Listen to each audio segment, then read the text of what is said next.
Hello guys, ഇന്ന് ഞങ്ങളുടെ കോളേജിൽ ഫുഡ് ഫെസ്റ്റ് ആണ്. അപ്പം ഞങ്ങൾ രാവിലെ നേരത്തെ വന്ന് ഫുഡ് ഫെസ്റ്റിനുള്ള എല്ലാ അറേഞ്ച്മെൻറ്റ്സും രാവിലെ തന്നെ സെറ്റാക്കി. ഇരിപ്പ് കണ്ടിട്ട് ആരും തെറ്റിദ്ധരിക്കില്ല, ഈ അധ്വാനത്തിൽ ഷൈമേച്ചിക്ക് യാതൊരു പങ്കുമില്ല. പിന്നെ ഞങ്ങൾ ഓഡിറ്റോറിയത്തിലോട്ട് ഇറങ്ങി സീനിയേഴ്സ് ഇതൊക്കെ കളിക്കുന്നു. ഓഡിറ്റോറിയത്തിൽ ഞങ്ങൾ അലോട്ട് ചെയ്ത സ്ഥലത്ത് സ്റ്റാളിൻ്റെ ഡെക്കറേഷൻ കലാപരിപാടികളിലോട്ട് കിടന്നു. രാവിലെ തന്നെ ഞങ്ങൾ ഡെക്കറേഷനിലോട്ട് കിടന്നായിരുന്നു. ഇതായിരുന്നു ഞങ്ങളുടെ മെയിൻ ഐറ്റം. ഷെഫ് മൈമൂനയുടെ റെസിപ്പി ആയിരുന്നു മുഹബത്ത് കാ സർബത്ത്. ഇതാണ് സ്റ്റാളിൻ്റെ ഫൈനൽ ലുക്ക്. പിന്നെ ഇത് സോഷ്യൽ സയൻസുകാരുടെ സ്റ്റാളാണ് ആൻഡ് ഇത് നാച്ചുറൽ സയൻസുകാരുടെ സ്റ്റാളാണ്. ഫുഡ് ഫെസ്റ്റ് കഴിഞ്ഞിട്ട് ഹോളിയുടെ സെലിബ്രേഷനിലോട്ട് കിടന്നു.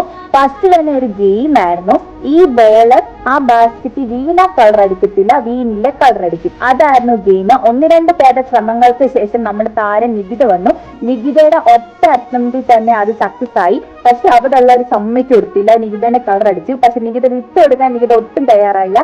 അങ്ങനെ വളരെ വാശിയോടെ നികിത പിന്നെയും സെക്കൻഡ് അറ്റംപ്റ്റിലോട്ട് വന്നു. പക്ഷെ സെക്കൻഡ് അറ്റംപ്റ്റ് നൈസ് ആയിട്ട് പാളിപ്പോയി, ബാസ്കറ്റ് വീണില്ല. പിന്നെ അനീഷേട്ട അതിന്റെ കളർ അടിച്ചുകൊണ്ട് അതും പാളിപ്പോയി. Happy holy guys.